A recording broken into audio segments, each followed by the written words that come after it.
তো নমস্কার বন্ধুরা, আপনারা দেখছেন মন্ডল সেবা কেন্দ্র ইউটিউব চ্যানেল। তো বন্ধুরা, আপনারা সবাই জানেন যে বর্তমানে কিন্তু পশ্চিমবঙ্গে এসআর শুরু হয়ে গেছে এবং ইতিমধ্যে বিএলও কিন্তু সবার বাড়িতে বাড়িতে গিয়ে যে ইনুমারেশন ফর্ম অর্থাৎ যে গণনা ফর্ম কিন্তু সবার বাড়িতে বাড়িতে গিয়ে দিয়ে গেছে। দুটি করে ফর্ম, প্রত্যেকজনকে দুটি করে ফর্ম কিন্তু দিয়ে গেছে। এবার অনেকের মনে এখনও মতো কনফিউশন আছে যে ফর্মটা কীভাবে ফিল আপ করবো, এবং অনেকের মনে অনেক রকমের কোশ্চেন ঘুরছে, যেমন ফর্মটা আমি ইংলিশে না বাংলায় ফিল আপ করবো, এবং কোন ঘরগুলি বাংলায় ফিল আপ করতে হবে, কোন ঘরগুলি ইংলিশে ফিল আপ করতে হবে, এবার সম্পর্কের জায়গায় কী লিখবো অথবা আত্মীয় নামের জায়গায় কার নাম লিখবো, এবং ফটো কত সাইজের দেবো, কি ফটো দেবো, এবং ভোটার কার্ডে জন্ম তারিখ নেই অর্থাৎ ভোটার কার্ডে যে ডেট অফ বার্থ নেই সেক্ষেত্রে ডেট অফ বার্থের জায়গায় কী ডেট অফ বার্থ দেবো, অথবা বাবা মা মারা গেছে সেক্ষেত্রে কার ডিটেলস সাবমিট করব, অথবা বিবাহিত মহিলারা কীভাবে আবেদন করবেন, অথবা স্বামীর ডিটেলস দিয়ে কি আবেদন করা যাবে, অথবা যে 2002 সালে আপনার বাবা অথবা মায়ের নাম নেই সেক্ষেত্রে আর অন্য কার ডিটেলস দিয়ে আবেদন করা যাবে, অথবা কোনো কারণে ফর্মটা আপনি ভুল করে ফেলেছেন, ঠিক আছে, ফর্মটা কোনো কারণে ভুল ফিল আপ করে ফেলেছেন সেক্ষেত্রে কী হবে, অথবা ভোটার নাম্বার চেঞ্জ হয়ে গেছে সেক্ষেত্রে কোন ভোটার নাম্বার কোথায় কী ডিটেলস ফিল আপ করবো, অথবা 2002 সালে নাম বাবার নাম সব কিছু রয়েছে কিন্তু ভোটার নাম্বারের জায়গায় ফাঁকা রয়েছে সেক্ষেত্রে কী হবে। এছাড়া কিন্তু বিভিন্ন রকম কোশ্চেন সবার মাথায় কিন্তু ঘুরছে।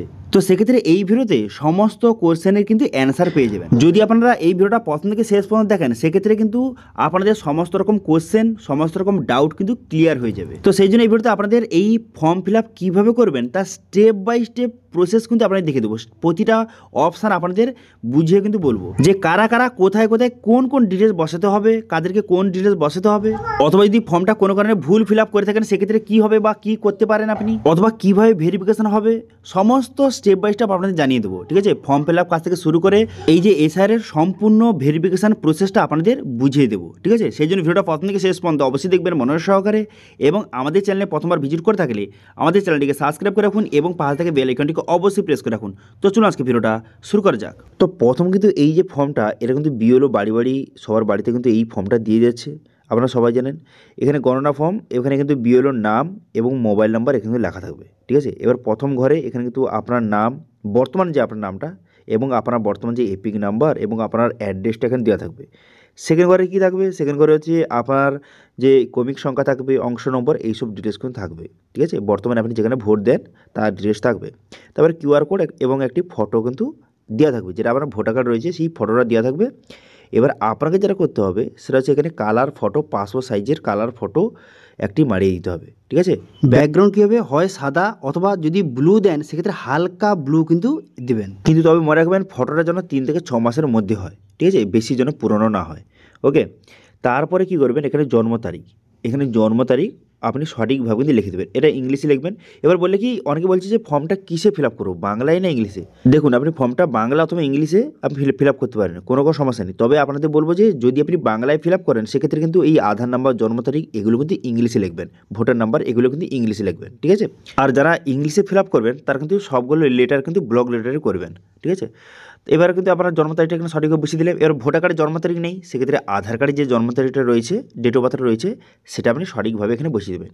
এর কিন্তু আপনার ডিটেলস কিন্তু এখানে বসাতে হবে, সেই জন্য আপনার যে জন্ম তারিখ এখানে সঠিকভাবে বসিয়ে দেবেন। ঠিক আছে, এরপর বলা হয়েছে যে আধার নাম্বার, এখানে আধার নাম্বার আপনি সঠিকভাবে কিন্তু বসিয়ে দিতে হবে আপনাকে। ঠিক আছে, আপনার আধার নাম্বার সঠিকভাবে এখানে বসিয়ে দেবেন। এবারে যে আধার নাম্বারটা এটাও কিন্তু ইংলিশে লিখে দেবেন। ঠিক আছে, তো এরপরে এখানে বলা হয়েছে যে মোবাইল নাম্বার, এখানে মোবাইল নাম্বার, এখানে আপনার মোবাইল নাম্বারটা বসিয়ে দেবেন। এবার অনেকের কোশ্চেন থাকতে পারে যে একটা মোবাইল নাম্বার কি পরিবারের সবার ক্ষেত্রে কি দিতে পারবো একটা মোবাইল নাম্বার? হ্যাঁ, আপনি পরিবারে কিন্তু সবার ক্ষেত্রে একটা মোবাইল নাম্বার দিলেও কিন্তু হবে। ঠিক আছে, আপনার পরিবারে একটা মোবাইল রয়েছে সেই নাম্বারটা দিলেও কিন্তু হবে, কোনো সমস্যা নেই। এবার এখানে বলা হয়েছে যে পিতা বা অভিভাবকের নাম। ঠিক আছে, এখানে কার নাম বসাবেন, এখানে কিন্তু আপনার বাবার নামটা বসিয়ে দেবেন। এবার যাদের কিন্তু বাবা নেই, যারা কিন্তু ছোটোবেলা থেকে অন্য কারো কাছে মানুষ হয়েছেন অর্থাৎ সে তার অভিভাবক, সেক্ষেত্রে তার নামও দিতে পারেন। ঠিক আছে, এবার এখানে অনেকে কোশ্চেন থাকতে পারে যে যারা বিবাহিত মহিলা সে কি এই পিতা বা অভিভাবকের জায়গায় তার স্বামীর নাম লিখতে পারে? তাদেরকে বলে কি না, এখানে কিন্তু স্বামীর নাম লিখবে না, কারণ হচ্ছে স্বামীর নাম লেখার জন্য আলাদা যে কলাম রয়েছে, সেই জন্য কিন্তু এখানে আপনার যে পিতার নামটা লিখবেন। ঠিক আছে, এবার অনেকে বলতে পারে যে 2002 সালে যে পিতার নামটা লেখা রয়েছে সেটা কি লিখবো? তাদেরকে বলে কি না, কারণ সেখানে কিন্তু অনেক ক্ষেত্রে নাম ভুলও থাকতে পারে। এখানে কিন্তু যে সঠিক যে নতুন নামটা সেই নামটা লিখবেন। অনেক ক্ষেত্রে কী হয় যে 2002 সালে বাবার নামটা যেটা ছিল সেটা অনেক সময় চেঞ্জ হয়ে গেছে, নাম চেঞ্জ করে নিয়েছে, সেক্ষেত্রে এখানে যে নতুন নামটা সেই নতুন নামটা কিন্তু লিখবেন।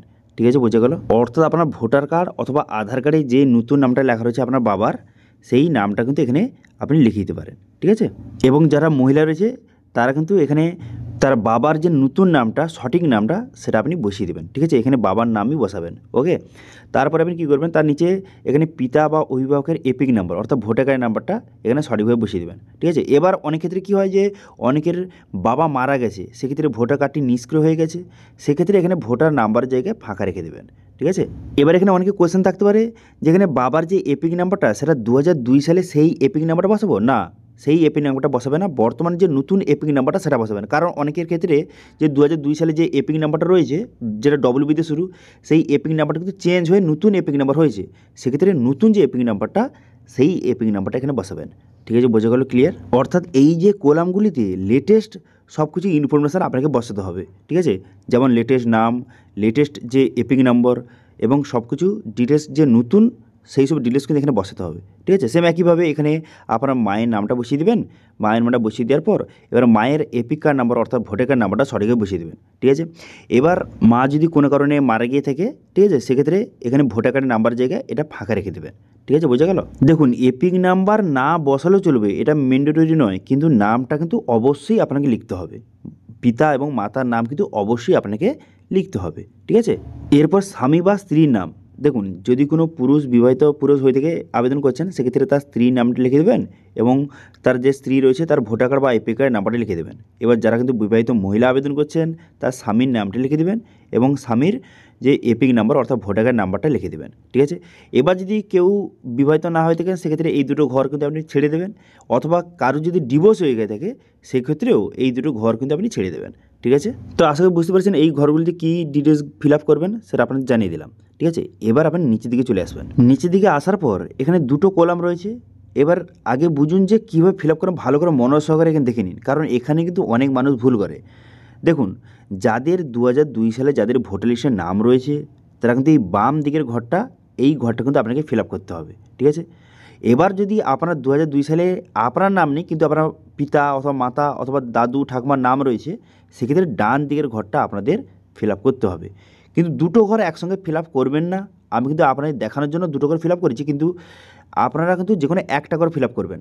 যাদের 2002 সালে ভোটার লিস্টে যাদের নাম রয়েছে তারা বাম দিক, এবং যাদের কিন্তু 2002 সালের তার নিজের নাম নেই কিন্তু বাবার নাম, মার নাম অথবা দাদু দিদার নাম রয়েছে, সেক্ষেত্রে তারা ডান দিকের ঘরটা ফিল আপ করবেন। ঠিক আছে, বোঝা গেল, ক্লিয়ার। এবার ধরুন আপনার 2002 সালে আপনার ভোটার লিস্টে আপনার নাম রয়েছে, সেক্ষেত্রে কীভাবে ফিল আপ করেন প্রথম আপনাকে দেখে দিই। দেখুন, আপনার নাম রয়েছে, সেক্ষেত্রে এই বাম দিকের ঘরটা আপনাকে ফিল আপ করতে হবে। এবার এখানে কিন্তু আপনার 2002 সালে যেই নামটা রয়েছে সেই নামটা সঠিকভাবে বসিয়ে দেবেন। এবার আপনাদের বলবো যে এখানে বাংলা নামটা লেখার চেষ্টা করবেন, কারণ 2002 সালে ভোটার লিস্টে বাংলা নাম রয়েছে, সেক্ষেত্রে বাংলা নামটা লিখলে ভালো হয়। ঠিক আছে, সেক্ষেত্রে সেখানে যেমন নাম লেখা রয়েছে সেখানে যদি ভুল নামও লেখা থাকে, সেই ভুল নামটাই লিখবেন। ঠিক আছে, 2002 সালে কিন্তু ভোটার লিস্টটা ওপেন করবেন, যেখানে আপনার নামটা রয়েছে সেখানে নামটা যেমন যেমন লেখা রয়েছে এখানে কিন্তু তেমন নামটা লিখে দেবেন। ঠিক আছে, এবার ভোটার নাম্বারের জায়গায় সেখানে যেই ভোটার নাম্বারটা লেখা রয়েছে, হতে পারে এখন আপনার ভোটার নাম্বারটা চেঞ্জ হয়ে গেছে, তার সত্ত্বেও সেই 2002 সালে ভোটার লিস্টে যেই ভোটার কার্ডের নাম্বারটা লেখা রয়েছে সেই নাম্বারটা সঠিকভাবে বসিয়ে দেবেন, এবং সেখানে সম্পর্ক জায়গায় আত্মীয় নামের জায়গায় কী নাম লেখা রয়েছে দেখবেন, সেই নামটা কিন্তু এখানে সঠিকভাবে লিখে দেবেন। ঠিক আছে, এবার হতে পারে অনেকের কিন্তু ভোটার নাম্বার জায়গায় ফাঁকা রয়েছে, তো সেক্ষেত্রে এখানে ভোটার নাম্বারের জায়গায় আপনি ছেড়ে দেবেন, ফাঁকা রেখে দেবেন। তারপর এখানে আত্মীয়র নামটা লিখে দেবেন এবং তার সঙ্গে কী সম্পর্ক সেটা আপনি লিখে দেবেন। এগুলো কিন্তু 2002 সালে ভোটার লিস্টে যেখানে আপনার নাম রয়েছে সেখানে কিন্তু সমস্ত ডিটেলসটা লেখা রয়েছে, সেগুলো দেখে আপনি সঠিকভাবে বসিয়ে দেবেন।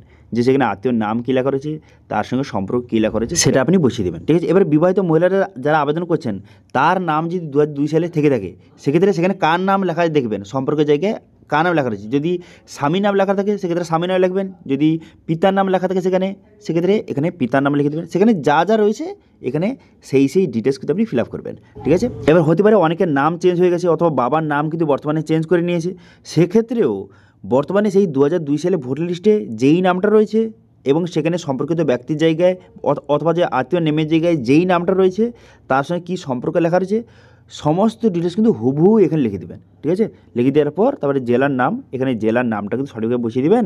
বসিয়ে দেওয়ার পর তারপর রাজ্যের নাম, এখানে রাজ্যের নামটা কিন্তু আপনি লিখে দেবেন। ঠিক আছে, আপনার জেলার নাম, রাজ্যের নাম সমস্ত ডিটেলস বসিয়ে দেবেন। এবার হতে পারে এখন কোনো মানুষ অন্য জায়গায় ট্রান্সফার হয়ে গেছে, ঠিক আছে, এখন বর্তমানে অন্য জায়গায় থাকছেন, তো সেক্ষেত্রে 2002 সালে অ্যাড্রেসটা কী দেওয়া রয়েছে সেই অ্যাড্রেসটা এখানে বসিয়ে দেবেন, ঠিক আছে। এখানে জেলার নাম, রাজ্যের নাম, যেটা যেটা লেখা রয়েছে সেই ডিটেলস করে আপনি বসাবেন। এবারে বিধানসভা ক্ষেত্রের নাম কি, এটাও কিন্তু 2002 সালে যে ভোটার লিস্টে কিন্তু রয়েছে। আপনার নামটা প্রথম খুঁজবেন, ঠিক আছে। আপনার নাম 2002 সালে ভোটার লিস্টে রয়েছে, সেই পেজটা আপনি বার করবেন। সেখানে কিন্তু উপরের দিকে দেখতে পাবেন এখানে লেখা রয়েছে যে বিধানসভা ক্ষেত্রের নাম কিন্তু লেখা রয়েছে, এবং বিধানসভা ক্ষেত্রের নাম্বারও কিন্তু সেখানে লেখা রয়েছে। দেখতে পাচ্ছেন এখানে লেখা রয়েছে, দেখতে পাচ্ছেন সাগর বিধানসভা ক্ষেত্র, এটা হচ্ছে বিধানসভা ক্ষেত্রের নাম। এবার আপনার ক্ষেত্রে অন্য হতে পারে। এবারে এখানে বিধানসভা ক্ষেত্রের নাম্বার দেওয়া রয়েছে। এবার অংশ নম্বর দেখতে পাচ্ছেন, এখানে ডান দিকে উপর দিকে দেখতে পাচ্ছেন অংশ নম্বর কথা লেখা রয়েছে। এবার এখানেও কিন্তু আপনার অংশ নম্বর লেখা থাকবে। এবার ক্রমিক সংখ্যা কোনটা, আপনারা যে ভোটার লিস্ট প্রথম বার করবেন সেই আপনার নামের সোজা ক্রমিক সংখ্যা কত লেখা রয়েছে দেখবেন, ঠিক আছে। ভাগ নম্বর অর্থাৎ যে ক্রমিক সংখ্যাটা কত লেখা রয়েছে দেখবেন, ঠিক আছে। সেটাই হলো আপনার ক্রমিক সংখ্যা, সেটা আপনি এখানে লিখে দেবেন, ঠিক আছে। বোঝা গেল ক্লিয়ার। যাদের 2002 সালে ভোটার লিস্টে যাদের নাম রয়েছে তারা কীভাবে ফিল আপ করবেন, তারা কিন্তু বাম দিকের ঘরটা ফিল আপ করবেন। তখন কিন্তু ডান দিকের ঘর আপনি ফিল আপ করবেন না, শুধুমাত্র বাম দিকের ঘরটা ফিল আপ করবেন। যাদের 2002 সালে ভোটার লিস্টে যাদের নাম রয়েছে তারা শুধুমাত্র বাম দিকের ঘরটা ফিল আপ করবেন, ডান দিকের ঘর ফিল আপ করার কোনো রকম প্রয়োজন নেই। এবার ধরুন আপনার 2002 সালে ভোটার লিস্টে আপনার নাম নেই, কিন্তু আপনার বাবার নাম রয়েছে, অথবা আপনার মায়ের নাম, অথবা আপনার দাদু অথবা আপনার ঠাকুমার নাম রয়েছে, সেক্ষেত্রে ডান দিকের ঘরটা আপনাকে ফিল আপ করতে হবে, ঠিক আছে। এবার এখানে কার ডিটেল বসাবেন, দেখুন এখানে হয় আপনার বাবা অথবা আপনার মাতা অথবা আপনার দাদু ঠাকুমার যে কারো ডিটেলস আপনি বসাতে পারেন, ঠিক আছে। তো সেক্ষেত্রে যদি আপনার প্রথম চেষ্টা করবেন আপনার বাবার নামটা বসানোর, তারপর যদি বাবার নাম যদি না থাকে বা কোনো কারণে বাবার নাম না বসাতে চান সেক্ষেত্রে মায়ের নাম, তারপরে যদি মায়ের নাম না বসাতে চান সেক্ষেত্রে দাদু অথবা ঠাকুমার নাম বসাতে পারেন। তো আমার বাবার নাম কিন্তু 2002 সালে ভোটার লিস্টে রয়েছে, সেই জন্য কিন্তু আমি বাবার নাম এখানে লিখে দিয়েছি, ঠিক আছে। এবারে আপনি চাইলে এখানে পিতা মাতা দাদু অথবা ঠাকুমার নাম কিন্তু এখানে বসাতে পারেন, ঠিক আছে। এবার যদি আপনার বাবার নাম এখানে বসান সেক্ষেত্রে 2002 সালে ভোটার লিস্টে আপনি আপনার বাবার ডিটেলসটা ওপেন করবেন, কোথায় নামটা রয়েছে। এবার সেখানে যা নামটা লেখা রয়েছে সেই হুবহু সেই নামটা কিন্তু লিখে দেবেন, ঠিক আছে। শুধুমাত্র নামটা বসাবেন, ব্যাকেটের মধ্যে কোনো লিখবেন না। আমি আপনাদের দেখানোর জন্য এখানে পিতা মাতা দাদু ঠাকুমা এখানে ব্যাকেটের মধ্যে লিখে রেখেছি, কিন্তু আপনারা শুধুমাত্র এখানে নামটা লিখবেন। যদি আপনার বাবার ডিটেলসটা বসাতে চান সেক্ষেত্রে আপনার বাবার নামটা যেটা 2002 সালে ভোটার লিস্টে যেই নামটা রয়েছে সেই নামটা সঠিকভাবে লিখে দেবেন, অথবা আপনার মায়ের অথবা দাদু ঠাকুমার যার ডিটেলসটা আপনি বসাতে চান তার ভোটার লিস্ট অনুযায়ী, মানে 2002 সালে ভোটার লিস্ট অনুযায়ী সেখানে যা নামটা লেখা রয়েছে সেই নামটা কিন্তু এখানে বসিয়ে দেবেন। এবার সেখানে যদি ভুল নামও থেকে থাকে সেই নামটা আপনি বসিয়ে দেবেন, সেখানে যেমন যেমন নাম লেখা রয়েছে এখানেও কিন্তু তেমন নামটা বসিয়ে দেবেন, ঠিক আছে। হতে পারে এখন নাম চেঞ্জ হয়ে গেছে, কিন্তু আপনারা 2002 সালে যেই নামটা রয়েছে সেই নামটা এখানে বসিয়ে দেবেন। এবার অনেকে বলতে পারে যে আমার বাবা তো এখন মারা গেছে, সেক্ষেত্রে কী করব। দেখুন এখন যদি আপনার বাবা মারা গিয়ে থাকে সেক্ষেত্রেও এখানে নামটা বসিয়ে দিতে পারেন, কারণ তখন তো বেঁচে ছিল, সেক্ষেত্রে কোনো সমস্যা হবে না। আপনার কিন্তু 2002 সালে যেই নামটা রয়েছে সেই নামটা এখানে সঠিকভাবে বসিয়ে দেবেন, ঠিক আছে। এবার যারা কিন্তু মহিলা রয়েছে যাদের 2002 সালে ভোটার লিস্টে যাদের নাম নেই, তারা কি স্বামীর নাম এই ঘরে বসাতে পারবে এই কলামে? না, তারা স্বামীর নাম বসাতে পারবে না। সেক্ষেত্রে তাদের যে বাপের বাড়িতে তার বাবার নাম অথবা মায়ের নাম অথবা দাদু অথবা ঠাকুমার নাম বসাতে পারে, ঠিক আছে। এবার ভোটার কার্ড নাম্বার, এবার 2002 সালে ভোটার লিস্টে যেই এপিক নাম্বার অর্থাৎ ভোটার কার্ড নাম্বারটা রয়েছে সেটা কিন্তু বসিয়ে দেবেন। এখানে যা ডিটেলসটা আপনি বসাচ্ছেন, আমি আমার বাবার ডিটেলস বসাচ্ছি, সে কিন্তু বাবার এপিক নাম্বারটা বসিয়ে দেবো। এবার 2002 সালে যেই এপিক নাম্বারটা রয়েছে সেটা কিন্তু বসাতে হবে, কারণ এখন এপিক নাম্বার চেঞ্জ কিন্তু হয়ে যেতে পারে, সেক্ষেত্রে নতুন এপিক নাম্বার এখানে বসাবেন না। 2002 সালে যেই এপিক নাম্বার অর্থাৎ ভোটার কার্ড নাম্বারটা রয়েছে সেখানে যা লেখা রয়েছে সেটা আপনি বসিয়ে দেবেন। এবার সেখানে যদি 2002 সালে ভোটার লিস্টে সেখানে যদি এপিক নাম্বার জায়গায় ফাঁকা থেকে থাকে সেক্ষেত্রে এখানে এপিক নাম্বার বসানোর দরকার নেই, ঠিক আছে। আচ্ছা, এখানে এপিক নাম্বার বা ভোটার কার্ড নাম্বারটা বসিয়ে দেওয়ার পর এরপর এখানে আত্মীয়র নাম। তো এখানে যেহেতু আমি আমার বাবার ডিটেলসটা আমি সাবমিট করছি, সেক্ষেত্রে অথবা আপনি যার ডিটেলস আপনি এখানে সাবমিট করছেন তার 2002 সালের ভোটার লিস্টটা আপনি পাশে রাখবেন, ওপেন করবেন। সেখানে আত্মীয় নামের জায়গায় কার নাম লেখা রয়েছে দেখবেন, অর্থাৎ যে সম্পর্কিত ব্যক্তির নাম অর্থাৎ যে আত্মীয় নামের জায়গায় কার নাম লেখা রয়েছে সেটা আপনাকে সঠিকভাবে এখানে বসিয়ে দিতে হবে আপনাকে, ঠিক আছে। এবার এখানে সম্পর্কটা কী লিখবেন, দেখুন এখানে কিন্তু দু ধরনের মতামত কিন্তু রয়েছে, ঠিক আছে। এবার অনেক বিএলও বলছে যেখানে সম্পর্ক জায়গায় এখানে আপনি কার ডিটেলসটা বসাচ্ছেন তার সঙ্গে আপনার সম্পর্কটা কী সেটা লিখতে, অর্থাৎ যে এখানে যদি আপনার মায়ের ডিটেলস বসান সেক্ষেত্রে সম্পর্কের জায়গায় মাতা লিখবেন, দাদুর ডিটেলস বসালে সম্পর্কের জায়গায় দাদু লিখবেন, ঠাকুমার ডিটেলস বসালে সম্পর্কের জায়গায় ঠাকুমা লিখবেন। কিন্তু অনেক বিএলও আবার কী বলছে যে 2002 সালে যে ভোটার লিস্টে যেটা লেখা রয়েছে সেটা লিখবেন, অর্থাৎ এখানে আপনার বাবার ডিটেলস অথবা মায়ের ডিটেলস আপনি বসাচ্ছেন। সেক্ষেত্রে 2002 সালে সেখানে সম্পর্ক জায়গায় দেখবেন যে আত্মীয়র নাম এবং পাশে সম্পর্ক জায়গায় যেই সম্পর্ক লেখা রয়েছে সেটা লিখতে। তো সেক্ষেত্রে কিন্তু দু ধরনের কিন্তু কনফিউশন হয়ে যাচ্ছে। সেই জন্য আমার মতে সমস্ত ফর্ম ফিল আপটা আপনি করে নেবেন, শুধুমাত্র এই সম্পর্ক জায়গাটা আপনি ফাঁকা রাখবেন। তারপর আপনার এলাকায় বিএলওকে জিজ্ঞাসা করে সেই সম্পর্কটা এখানে সঠিকভাবে লিখে দেবেন। সমস্ত ফর্ম ফিল আপটা করে নেবেন, শুধু সম্পর্কের জায়গাটা কলামটাকে ছেড়ে দেবেন এবং আপনার এলাকায় বিএলওকে জিজ্ঞাসা করবেন সে কী লিখতে বলছে, এবার সেই অনুযায়ী আপনি সম্পর্কটা লিখে দেবেন। কারণ দেখুন বিএলও কিন্তু সবার শেষে ভেরিফিকেশান করে, সেই জন্য বিএলও যেটা বলবে সেটা লিখবেন। এবার আমাদের এখানে বিএলও কী লিখতে বলছে, আমাদের এখানে বিএলও বলছে 2002 সালে ভোটার লিস্টে যেই সম্পর্ক লেখা রয়েছে সেই সম্পর্কটা লিখতে। ঠিক আছে, এবার আপনার বিএলও কী বলে সেটা জিজ্ঞাসা করে লিখে দেবেন। ঠিক আছে, তো সেই জন্য যারা যারা কিন্তু এই সম্পর্ক নিয়ে কিন্তু চিন্তায় ছিলেন তাদের বলে দিলাম যে এই জায়গাটা আপনি ফাঁকা রেখে দেবেন এবং আপনার এলাকায় যে বিএলও রয়েছে যখন আপনি ফর্মটা তার কাছে জমা করতে যাবেন অথবা ফর্ম যখন আনতে আসবে তাকে জিজ্ঞাসা করে শুধু সম্পর্কটা লিখে দেবেন। সমস্ত ফর্ম ফিলআপটা করে রাখবেন, শুধু সম্পর্কের জায়গাটা ছেড়ে রাখবেন, বিএলওকে জিজ্ঞাসা করে সেটা আপনি লিখে দেবেন। ঠিক আছে, তো এরপর আপনি কী করবেন, এরপর এখানে জেলার নাম, এখানে জেলার নামটা কিন্তু সঠিকভাবে বসিয়ে দেবেন। জেলার নামটা বসিয়ে দেওয়ার পর তারপর রাজ্যের নাম, এগুলো কিন্তু 2002 সালে অনুযায়ী কিন্তু ডিটেলসগুলি বসাতে হবে, সেই জন্য কিন্তু জেলার নাম রাজ্যের নাম এখানে লিখে দেবেন। এবার বিধানসভা ক্ষেত্রের নাম সেখানে কী লেখা রয়েছে দেখবেন। ঠিক আছে, এখানে যদি আপনার বাবার ডিটেলসটা সাবমিট করেন সেক্ষেত্রে আপনার বাবার ভোটার লিস্টটা আপনি ওপেন করবেন, সেখানে যে বিধানসভা ক্ষেত্রের নামটা কী লেখা রয়েছে ঠিক আছে সেটা আপনি দেখে সঠিকভাবে বসিয়ে দেবেন। দেখুন এখন হতে পারে যে অংশ নম্বর অথবা যে ক্রমিক সংখ্যা এখন কিন্তু চেঞ্জ হয়ে গেছে, তো সেক্ষেত্রে 2002 সালের ভোটার লিস্টটা ওপেন করবেন, সেখানে অংশ নম্বর এবং বিধানসভা ক্ষেত্রের নাম তার নম্বর এবং ক্রমিক সংখ্যা কত লেখা রয়েছে সেটা আপনাকে সঠিকভাবে বসিয়ে দিতে হবে। ঠিক আছে, তাও একবার আপনাদের দেখিয়ে দিই। দেখুন আমি কিন্তু এখানে ডান দিকের কলামে আমার বাবার ডিটেলসটা বসাচ্ছি, সেই জন্য বাবার ভোটার লিস্ট ওপেন করলাম। এবারে এখানে যে বিধানসভা ক্ষেত্রের নাম দেখতে পাচ্ছেন এখানে লেখা রয়েছে যে সাগর বিধানসভা ক্ষেত্র, তো এটা হচ্ছে আমার বাবার বিধানসভা ক্ষেত্রের নাম এবং 127 এটা হচ্ছে বিধানসভা ক্ষেত্রের নাম্বার। এবার আপনার যার ডিটেলস এখানে সাবমিট করছেন তার ভোটার লিস্টটা ওপেন করার পর সেখানে দেখবেন যে কী লেখা রয়েছে, বিধানসভা ক্ষেত্রের নাম এবং নাম্বার কত লেখা রয়েছে এবং দেখতে পাচ্ছেন অংশ নাম্বার লেখা রয়েছে দেখতে পাচ্ছেন এবং ক্রমিক সংখ্যাটা কত। তো এখানে যার ডিটেলসটা আপনি সাবমিট করছেন তার নামের সোজা কত সংখ্যা লেখা রয়েছে ঠিক আছে, ভাগ নম্বর কত লেখা রয়েছে সেটাই হচ্ছে ক্রমিক সংখ্যা, তো সেই হিসাবে আপনি সঠিকভাবে বসিয়ে দেবেন। ঠিক আছে, বসিয়ে দেওয়ার পর এবার নিচের দিকে আসবেন, নিচের দিকে আসার পর এখানে কিন্তু আপনার সিগনেচার কিন্তু করে দেবেন সঠিকভাবে, এখানে আপনার বর্তমানে সিগনেচার করে দেবেন। এবার কোনো কারণে যদি আপনি বর্তমানে বাড়িতে না থাকেন বাইরে থাকেন সেক্ষেত্রে পরিবারের অন্য কেউ সিগনেচার করলেও হবে, কিন্তু তবে একটা তো মনে রাখবেন যে সিগনেচার করছে তার বয়স যেন 18+ হয়ে থাকে এবং এখানে সম্পর্কটা উল্লেখ করতে হবে যে তার সঙ্গে আপনার সম্পর্কটা কী সেই সম্পর্কটা উল্লেখ করতে হবে এবং ডেটটা আপনাকে বসিয়ে দিতে হবে, যেই ডেটে সিগনেচার করছে সেই ডেটটা কিন্তু সঠিকভাবে বসিয়ে দিতে হবে। ঠিক আছে, বোঝা গেল। এবার যদি আপনি বাড়িতে থাকেন সেক্ষেত্রে খুব ভালো হয়, সেক্ষেত্রে এখানে আপনার সিগনেচারটা সঠিকভাবে করে দেবেন।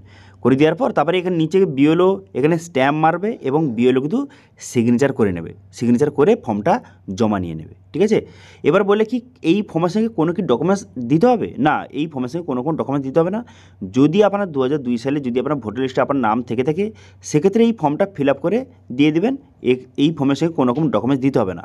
অথবা ধরুন আপনার 2002 সালে ভোটার লিস্টে আপনার নাম নেই কিন্তু আপনার বাবার নাম রয়েছে অথবা মায়ের নাম অথবা দাদু ঠাকুমার নাম রয়েছে, সেক্ষেত্রেও কোন রকমের ডকুমেন্টস কিন্তু এই ফর্মের সঙ্গে অ্যাটাচ করে দিতে হবে না, শুধু ফর্মটা ফিল আপ করে দিয়ে দিলে কিন্তু হয়ে যাবে। ঠিক আছে, তবে যাদের কিন্তু 2002 সালে ভোটার লিস্টে নাম নেই, এবার তার বাবার নাম অথবা মায়ের নাম অথবা দাদু দিদা কারুর নাম নেই, সেক্ষেত্রে কি অন্য কারুর ডিটেলস সাবমিট করে অ্যাপ্লিকেশন করা যায়, এটা কিন্তু অনেকে কমেন্ট করছিল।